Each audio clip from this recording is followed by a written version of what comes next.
আচ্ছা বলতে পারেন যে মন্দিরটা গ্রামের মানুষে ভিক্ষা করে একটু একটু করে পয়সা জমিয়ে আপনারা তৈরি করেছেন সেই মন্দিরটার দাম বেশি, না যে মন্দিরটা ভগবান আপনাদের দিয়ে পাঠিয়েছে সেই মন্দিরটার দাম বেশি? কোনটা? ওইটা না এইটা? এক বাক্যে সোজা উত্তর, এইটার দাম বেশি। দেহ মন্দির ছিল বলে তো ওই মন্দির তৈরি হয়েছে। যা আছে ব্রহ্মাণ্ডে তা আছে দেহ ভাণ্ডে। তাই যদি হয় তাহলে যে মন্দির আপনারা পয়সা খরচ করে তৈরি করলেন, বিচার করবেন, যে মন্দির আপনারা পয়সা খরচ করে তৈরি করলেন, ভেবে দেখুন সেই মন্দিরে প্রত্যেক দিন সন্ধ্যেবেলা করে কি জ্বালানো হয়? ধূপ, ধুনো, কর্পূর, পঞ্চপ্রদীপ, আরতি হয় তো, শঙ্খ ঘন্টা বাজে, করতাল বাজে। তাহলে যে মন্দির আপনারা বানালেন সেই মন্দিরে ধূপ জ্বালানো হয়, যে মন্দির ভগবান দিয়ে পাঠালো সেই মন্দিরে কি জ্বালানো হয়? বিড়ি। যে মন্দির আপনারা বানালেন পয়সা দিয়ে সেখানে ধূপ জ্বালালেন, যে মন্দির ওপরওয়ালা দিয়ে পাঠালো সেখানে বিড়ি জ্বালালেন। অন্তর থেকে ওই ঈশ্বরের সত্তা বিলুপ্ত হলে মানুষের মনুষ্যত্ব পশুতে পরিণত হবে। মানুষ পশুতে গিয়ে দাঁড়াবে। মনে রাখবেন, এত সুন্দর মানব দেহটা পেয়েছেন। স্থাবর বিংশতি লক্ষঞ্চ নবলক্ষঞ্চ জলজা, কৃমিনাং রুদ্র লক্ষঞ্চ 10 লক্ষঞ্চ অন্ডজা, পশুর নাঞ্চ 30 লক্ষঞ্চ চতুর্লক্ষঞ্চ মানবা। 80 লক্ষ জনই ভ্রমণ করে 4 লক্ষ বার মানব জন্ম। অনেক সাধের দেহ। তাহলে এই দেহটা কি এত সহজে নষ্ট করে দেওয়া যায়? আমার বাবা বলতেন যেদিনকে পৃথিবীর থেকে চলে যাওয়ার সময় আসবে, কেউ থাকতে আসেনি, এটা ভাড়া বাড়ি। ভাড়া বাড়ির থেকে একদিন না একদিন মালিক আমাদেরকে উঠিয়েই দেবে। আপনাকে 2 দিন পরে ওঠাবে, আমাকে 2 দিন আগে। উঠে যেতে আমাদের হবেই। কেন? নতুন ভাড়াটিয়া আসবে জানেন না? জায়গা খালি না হলে নতুন ভাড়াটিয়া আসবে কি করে? জীবনবাবুর বাড়িতে মরণবাবু ভাড়াটিয়া। যে কোনো মুহূর্তে জীবনবাবু ঘাড় ধরে মরণবাবুকে তুলে দিতে পারে, বেরিয়ে যাও। তুমি বেরিয়ে না গেলে অন্য ভাড়াটিয়াদের জায়গা দিতে পারছি না, পিছনে অনেক লম্বা লাইন আছে। তাহলে একবার চিন্তা করুন, এই পৃথিবীর থেকে যখন চলে যাব, চলে যাওয়ার পরে কিন্তু এটা পরে বিচার হবে। আমি মালা পরেছি কি তিলক করেছি, আমি নিরামিষ খেতাম কি আমিষ খেতাম, এ বিচার পরে হবে। আগে বিচার হবে আমি কর্মটা কি করেছি। যে যেমন কর্ম করে আসিয়া এই চরাচরে কর্ম অনুযায়ী ফল লয়, পাইয়া মনুষ্য জন্ম জীব যদি করে পশু কর্ম, পশুজনী হইবে নিশ্চয়। আপনার কর্মের বোঝা কেউ বইবে না। আপনাদের দক্ষিণ 24 পরগনার একটা বিখ্যাত জায়গা আছে, জায়গাটার নাম হচ্ছে বারুইপুর। কারণ অনেক সময় গানে এলে অনেক অনেক মালিকের পেয়ারা বাগান আছে, তা আমি গিয়ে বলি বাবু 2টো পেয়ারা দেবেন নাকি? বলছে হ্যাঁ 2টো। কি বলছেন? ঢুকে পড়ুন, ভালো লাগবে ছেড়ে দেন। আপনি একা আমার কটা খাবে? আপনার দলের লোক আর আপনি 20টা খাবেন, 30। আমার 2000 পেয়ারা গাছ আছে, কটা পেয়ারা খাবেন? লরি করে পেয়ারা যাচ্ছে। পেয়ারাটা টুকলাম, টুকিয়ে কোচা ভর্তি করে নিচ্ছি, ফ্রিতে তো ছাড়বো না। হ্যাঁ, কোচা ভর্তি করে নিয়ে তারপরে এসে বলছি বাবু পেয়ারা গাছ লাগিয়েছেন, ভাগ আমি নিলাম, ছেলে মেয়ে নেবে, নাতি নাতনি নেবে, আমার দলের লোক নিল। জীবনে যদি পাপ গাছ লাগান না, একটা ফলও কেউ নেবে না, ওটা নিজেকে নিতে হবে। পাপ করেছো রাশি রাশি, ভোগ করবে কি মাসি পিসি? আমি 2টো নেব বলছি, আপনি বলছেন 10টা নিয়ে যান। ওটা আপনি নিতে বলবেন, তবু কেউ নেবে না। বলেন না না তোর ফোড়া, ব্যথা তোকে সহ্য করতে হবে। মাঝখান থেকে বাড়ি আহা হা হা লাগলো, আহা হা কষ্ট হচ্ছে, এইটুকু বলে দিয়ে খালাস হয়ে চলে যাবে। যার ফোড়া হয় সে জানে ব্যথা কত। ডাক্তার যখন ফোড়া অপারেশন করে, ডাক্তারের তো ব্যথা লাগে না, লাগে তো রুগীর। ডাক্তার সমবেদনা জানাতে পারে কিন্তু ব্যথাটা নিতে পারবে না, অনুভব আপনাকে করতে হবে। মনে রাখবেন, জীবন বড় ক্ষণস্থায়ী। জীবন থেকে হাত ধুয়ে নিতে হলে কে কখন জন্মেছি যখন চলে যেতেই হবে এক না একদিন। আর যেদিনকে পৃথিবীর থেকে চলে যাব সেদিনকে যেন যাওয়ার আগে হিসেব দিয়ে যেতে পারি। এমনও মানুষ আছে যে রাস্তা দিয়ে চলে গেলে লোকে তাকে ফুল ছড়িয়ে নিয়ে যায়, আর এমনও মানুষ আছে যে রাস্তা দিয়ে চলে গেলে লোকে তাকে পিছন থেকে ডেকে বলে ওই চোর। তাহলে আপনি ঠিক করুন, আপনি চোর ডাক শুনবেন না সাধু ডাক শুনবেন? দুপুরবেলা প্রসাদ পেয়েছে, বিছানায় গিয়ে শুয়েছে, ভগবানের নাম করছিল, হাতে মালা নিয়ে কখন প্রাণটা বেরিয়ে গেছে নিজেই জানে না। এটাও মৃত্যু। 10 বছর ধরে বিছানায় পড়ে আছে, পায়খানা পেচ্ছাপ করে গায়ে মেখে নিচ্ছে, মরে যেতে চায় কিন্তু মরে না, এটাও মৃত্যু। দুজনের কর্মফলটা আলাদা। সারা জীবন ধরে উচ্ছে গাছ লাগিয়ে মরার সময় আম চাইলে পাওয়া যায় না। কর্ম তোমার ভালো হলে ভাগ্য তোমার দাসী, হৃদয় তোমার ভালো হলে ঘরেই মথুরা কাশী। আপনি কাজ ভালো করুন, ভালো ফল আপনার জন্য অপেক্ষা করে আছে। কাজ যদি মন্দ করেন আপনি ভালো ফল চাইলেও কোনোদিন পাবেন না। রাস্তার মধ্যে, হ্যাঁ তাই যদি হতো তাহলে এখানে যে কয়েকজন বাবা মায়েরা বসে আছেন, আপনারা তো সব বাড়ির বাবা মায়েরা চাইলেই নিজেদের বাড়ির ছেলে মেয়েদেরকে বাবা মায়েরা ডাক্তার, ইঞ্জিনিয়ার, উকিল, ব্যারিস্টার তৈরি করে দিতে পারে, কিন্তু চাইলেই বাড়ির বাবা মায়েরা নিজেদের বাড়ির ছেলে মেয়েদেরকে ভক্ত বৈষ্ণব তৈরি করতে পারবে না। তাই যদি হতো তাহলে দেশে সাধু বেড়ে যেত, চোর কমে যেত। দেশে চোর বেড়ে গেছে, সাধু কমে গেছে। একটা এমএ পাস করা ছেলে রাস্তার ধারে দাঁড়িয়ে একটা চায়ের দোকান খুলেছে, দোকানটার উপরে নাম দিয়েছে এমএ পাস চা দোকানদার। ওখানে দুঃখ হয় না, কেন? ও পরিশ্রম করে মাথার ঘাম পায়ে ফেলে পয়সা রোজগার করে। কখন দুঃখ হয়? যখন দেখা যায় একটা এমএ পাস করা ছেলে একটা ঝাড়ুদারের চাকরি করার জন্য একটা 8 ফেল করা নেতার পা টিপছে, দুঃখ হয় তখন। যে পড়াশোনা করে নাই সে পড়াশোনার মূল্য দেবে কি করে? যে শিক্ষিত হয়েছে সে শিক্ষার মূল্য দেবে, বাকিরা দিতে পারবে না। এই যে মায়েরা বসে আছেন না, এই যে মায়েরা বসে বসে কীর্তন শুনছেন এত রাত্রিতে, মায়েরা বাড়িতে ভালো ভালো রান্না করে সারা জীবন ছেলে মেয়েকে খাওয়াচ্ছে, স্বামীকে খাওয়াচ্ছে। হ্যাঁ, তুমি ভালো রান্না করো, তাতে ক্ষতি নাই, কিন্তু মনে রাখবে যেদিন তোমার হাতের রান্না গোবিন্দ সেবায় লাগবে, মহাপ্রভুর সেবায় লাগবে, সেদিন তোমার রান্না করা সার্থক হবে। তা না হলে রান্নার কোনো দাম নেই। আমার বাড়িতে গুরুদেব এলে আমাকে 5 কিলোমিটার সাইকেল ঠেঙিয়ে যেতে হয়, শেফালি ঠাকুমাকে ডেকে আনতে হবে, গুরুদেবের যে রান্না করবে। বলে আমার বউ বলে পারবে নি, হবে নি। আমার বউ এখন চিংড়ি মাছ খাচ্ছে একটু একটু করে, কি করে করবে? এখন গুরুদেবের তাড়িয়ে দিতেও পারছি না। বলে বসুন, শেফালি ঠাকুমা আসুক, আপনাকে দেবে করে এখানে যা হবে। তুই কেমন মানব জন্ম পেয়েছি, তুমি গুরুদেবের জন্য রান্না করে সেবা দিতে পারবে না? বাবা, কেউ কেউ আর প্রশ্ন করে বাড়িতে গুরুদেব এলে তাকে চায়ের চামচে করে খেতে দেবে।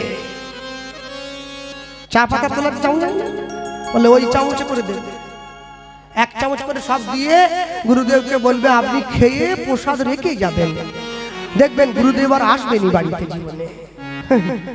বাবা, বিরাট মানে বিরাট হিক্কার, একবার বিরাট যুক্তি। বাবা, যুক্তি তো নয়, হয়েছে বড় একটা চুক্তি। হ্যাঁ, যে চুক্তিতে জীবন নষ্ট হয়ে যাবে সব ভক্তি। শোনো, যার যাকে ভালো লাগে সে তাকে ভালোবাসবে। তোমার ভালো লাগে না, তুমি ভালোবেসো না। তোমাকে মাথার তৃপ্তি কে দিয়েছে? কে দিল? তুমি মানুষের মনে বিভেদ সৃষ্টি করে দিতে ওস্তাদ তৈরি হয়েছ। মানুষের মনে বিভেদ সৃষ্টি করলে একদিন বুঝবে তোমার অন্তর বিভেদের জ্বালায় পুড়ে চূর্ণ বিচূর্ণ হয়ে যাবে। কেন জানো? সব সময় মনে রাখবে, সনাতন ধর্মের মানুষ যারা আমরা বসে আছি এখানে, যারা হিন্দু ঘরে জন্ম নিয়েছি, বাঙালি, সনাতন ধর্মের মানুষ বড় উদার, তাই তারা সবকিছুকে সহ্য করে নিজেদের মতো করে বেঁচে থাকে। তুমি পারবে না অন্য কোনো ধর্মের নামে কটু কথা বলতে, তুমি পারবে না অন্য কোনো সম্প্রদায়ের নামে বাজে কথা বলতে, তুমি এই ধর্মের নামে বলবে। কেন? তুমি যে মাটিতে খাও সেই মাটিতে হাল চষে বেড়াও, মাটি ঢালা হয়ে যায়, নিজে পড়ে যাবে মুখ থুবড়ে। বুঝে দেখো, মনে রাখবেন সব সময়ের জন্য। কোনোদিন কারো আজে বাজে কথায় কান দেবেন না, কোনো আজে বাজে কথাতে কান দেবেন না। আমি অনেকে আমাকে ফোন করে জিজ্ঞাসা, কৃষ্ণবাবু আপনি তো 2025 সালে আমাদের গ্রামে আসছেন না, বুকিং করা হয়েছে, তাহলে 2023 সালে যে এসেছিল অনেক বড় কীর্তন এনেছিলাম, তারা আমাদের আসরে দাঁড়িয়ে বলে গেল তুলসীর মঞ্চ ডান দিকে রাখো। তারপর 2024 সালে আরো বড় কীর্তন নিয়ে আনলাম, সে বলে তুলসীর মঞ্চ বাঁ দিকে রাখো। তাহলে আপনি তো 25 সালে আসবেন, আপনাকে এখন থেকে জিজ্ঞাসা করছি কোন দিকে রাখবো? কারণ আমি তো বিপদে পড়ে গেছি, দুটো দিকই তো বলে দিয়েছে, ডান দিকেও বলে দিয়েছে, বাঁ দিকেও বলে দিয়েছে, আমি কোন দিকে বলবো? আমি বলি শুনবে? বলে কি? আরে শিকেতে করে ওপরে টাঙিয়ে রাখো। কারণ আমার তো রাস্তা নেই, ওই জন্য বলছি উপরে ঝুলিয়ে রাখো। আর কি বলবো, রাস্তা নেই। কি সব তত্ত্ব, তত্ত্বের নামে গর্ত ফেরি। ওরে তত্ত্ব রে, ওরে তত্ত্ব। হ্যাঁ, তুলসীর মঞ্চ ডান দিকে রাখো, বাঁ দিকে রাখো, সামনের দিকে রাখো, পিছন দিকে রাখো, ওইসব কোনো কথায় কান দেওয়ার দরকার নেই। একটা কথা মাথায় বসিয়ে নাও, তুলসীর মঞ্চ রাখতে হবে, এটাই সিদ্ধান্ত। যার বাড়ির ডান দিকে জায়গা নেই সে কি করবে? যার বাড়ির ডান দিকে আছে কিন্তু বাঁ দিকে জায়গা নেই সে কি করবে? কলকাতা ফ্ল্যাটে তো এইটুকু জায়গার অনেক মূল্য, তারা কি রাখবে না? রাখবে। ছোট ছোট টবে করে বাড়ির দরজার সামনে বেঁধে রাখবে, দেওয়ালে রাখতে হবে। রাম আমাদের দেয়নি, কৃষ্ণ আমাদের দেয়নি, মহাপ্রভু দিয়েছে তুলসীর মঞ্চ। যে তোমার শরণ লয় তার বাঞ্ছা পূর্ণ হয়, কৃপা করে দেহ মোরে বৃন্দাবনবাসী। সবাই বুঝবে না? সবাই কি বোঝে নাকি? মহাপ্রসাদে গোবিন্দে নমো ব্রাহ্মণে বৈষ্ণবে স্বল্প পুণ্যমতাংরাজন বিশ্বাস দৈব উপজায়তে শরীর অবিদ্যা যাও নরেন্দ্র দায় কাল দায় বেলে বিষয় সাগরে। তার মধ্যে জিহাবতী লোভময় সুদূর মোটি তাকে যেতা কঠিন সংসারে। কৃষ্ণ বড় দয়াময় করিবারে জিহা জয় সপ্রসাদ অন্ন দিল ভাই। সেই জন্য অমৃত পরধা কৃষ্ণের গুণ গাও, প্রেমে ডাকো চৈতন্য নিতা, চৈতন্য নিতা। আমি তো এই ভয়ে বৈষ্ণব সেবা ছেড়ে দিয়েছি, ডাক আমারও আসে, ভয়ে যাই না। কেন সুক্তর ডাটাটায় আমার বড্ড লোভ আছে, বুঝলেন? মানে এত কিছু যে বলতে হবে আমি তো জানি না। আমি তো আলু ভাজা পড়া মাত্র টপ করে মুখের মধ্যে নিয়ে একদম, এখন আমার দুদিকে যারা বসেছে ওরা তো তুলছে নি, ওর ডেকে ডেকে তুলবে, তা আমি মুখে দিয়ে পড়ে গেছি বিপদে। আমি তাকে দেখছি কেউ খাচ্ছে নি, আমি খাচ্ছি, সব বোনাস হলো আর কি। এবারে না পাচ্ছি ফেলতে, না পাচ্ছি গিলতে, অবস্থা কেমন জানো? মানে মনে ভাবছি একটা কেউ কি খাবে নি, একটা কেউ যদি খায় আমি সঙ্গে সঙ্গে। হ্যাঁ, মনে রাখবে সব কিছু জিনিসের পদ্ধতি আছে। আমি গ্রহণ করিনি মানে যে কেউ করবে না, এ মাথার দিকে কে দিল? কে দিয়েছে? যার যাকে ভালো লাগে ভোজুক দিয়ে তারা, আমার শুধু ভালো লাগে শচীর নন্দন গোরা।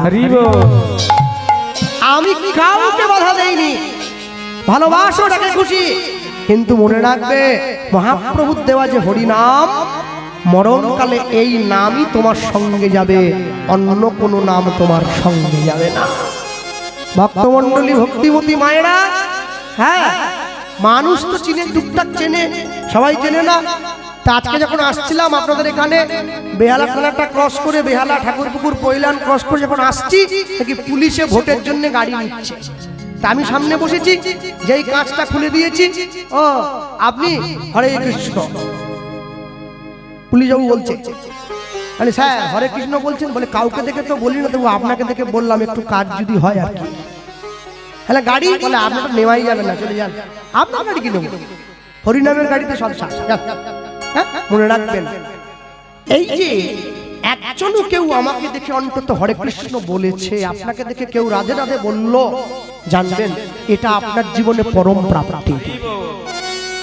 এইটা আপনার জীবনে পরম প্রাপ্তি, কেউ পাক আর না পাক।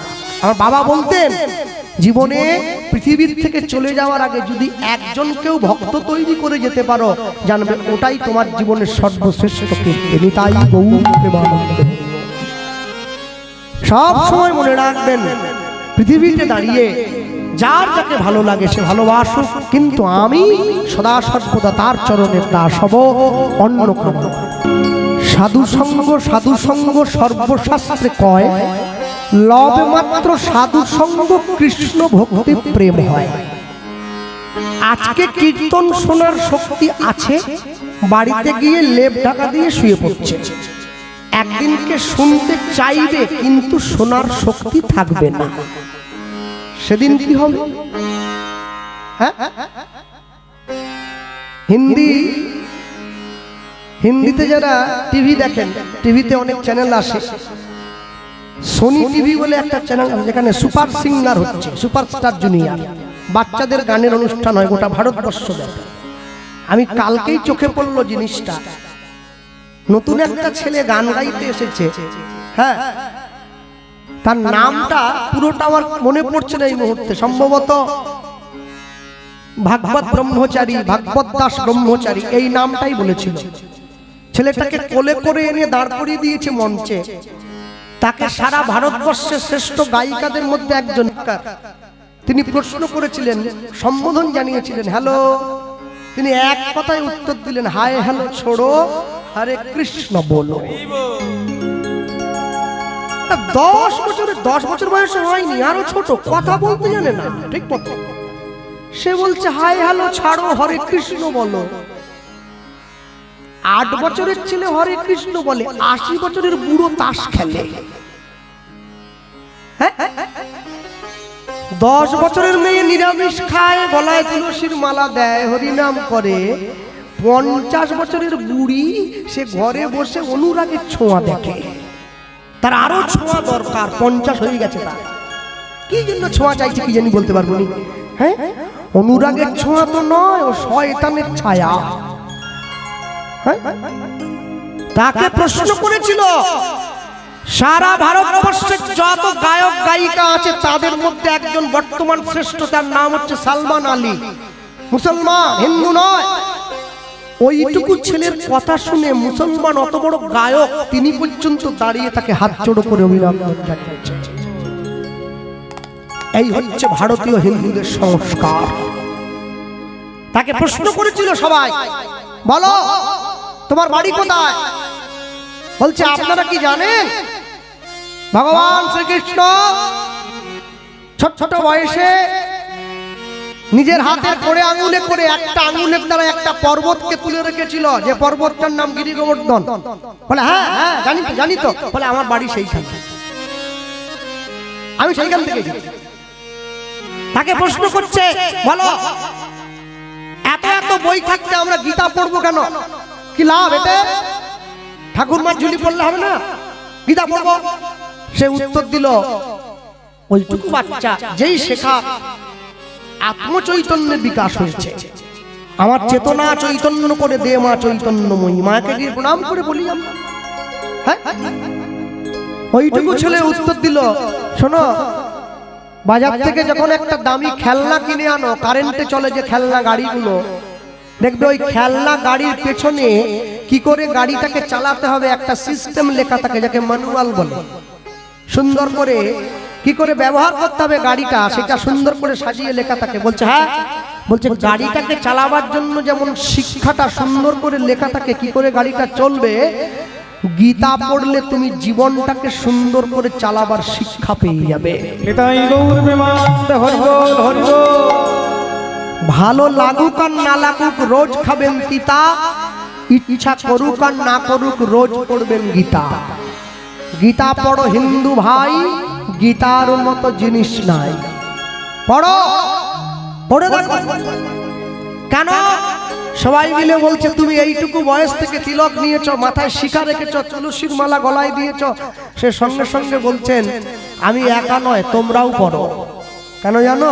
মৃত্যু অবশ্যম্ভাবী, কখন যে হাতছানি দিয়ে টেনে নিয়ে যাবে, এটা আমি যেদিন থেকে জানতে পেরেছি সেদিন থেকেই মালা পরে তুলসীর মালা গলায় দেওয়া শুরু করে দিয়েছি। আমরা যখন পরনিন্দা পরচর্চা করি আমাদের তো ঘুম পায় না, আমরা কীর্তন শুনতে গেলে ঘুম পায় কেন?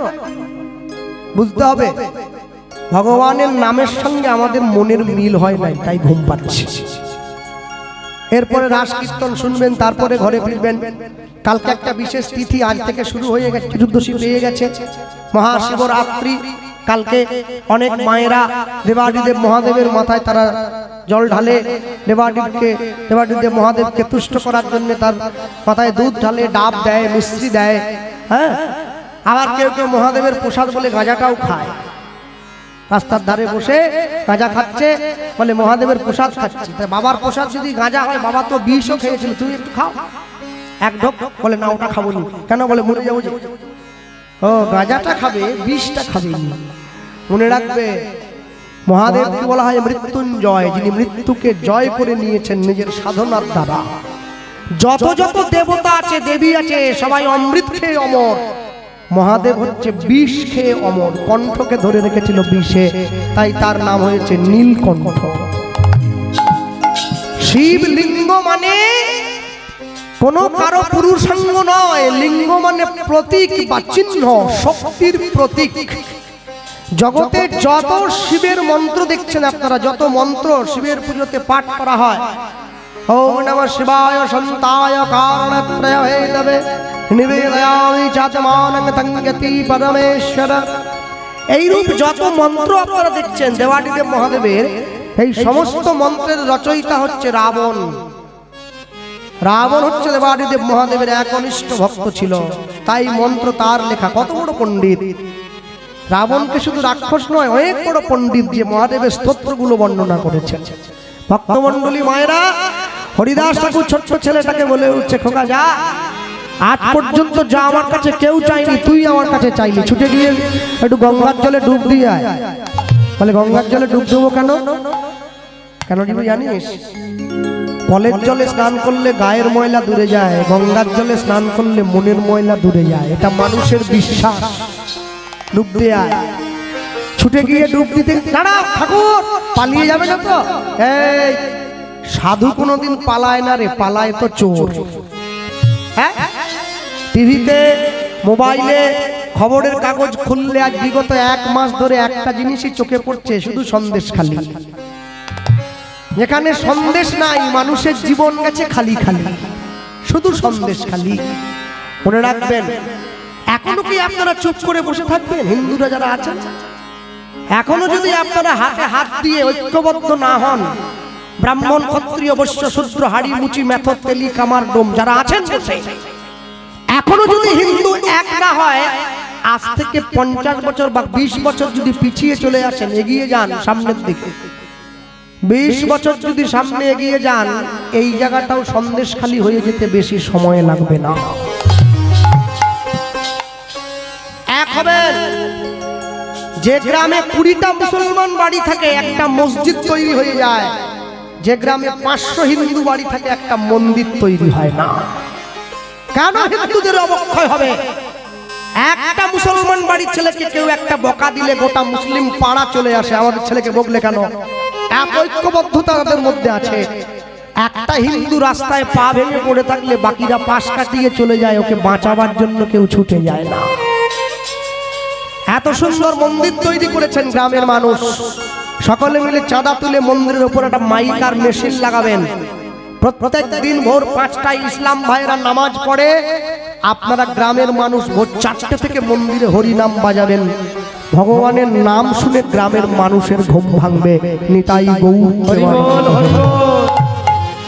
এই যে মায়েরা বসে আছেন, রান্না করেন প্রত্যেক দিন, বলুন তো এমন একটা জিনিস আছে যেটা রান্নায় না দিলে রান্নার স্বাদ হয় না, কিন্তু সেটা কোনোদিন সবজির সঙ্গে মেশে না? কোনটা? লবণ মেশে না। মুখস্থ মাল সাবলাই করছো কেন? জেনে বুঝে বলো না, ভেবে চিন্তে বলো। বলো আগে। হ্যাঁ, ঠিক ঠিক ঠিক। বাবারা উত্তর দিচ্ছ কেন? তেজপাতা, তেজপাতা, তেজপাতা রান্নায় মিশবে না, কিন্তু তেজপাতা না থাকলে রান্নার স্বাদ বড় হবে না। মনে রাখবেন, জীবনকে রাখতে হয় সংসারের মধ্যে তেজপাতার মতো করে। সংসারে থাকবে, কিন্তু আসল সম্পর্কটা তার সঙ্গে রাখবে। যেদিন ঠিক সময় আসবে, তার চরণে নিজেকে সঁপে দেবে।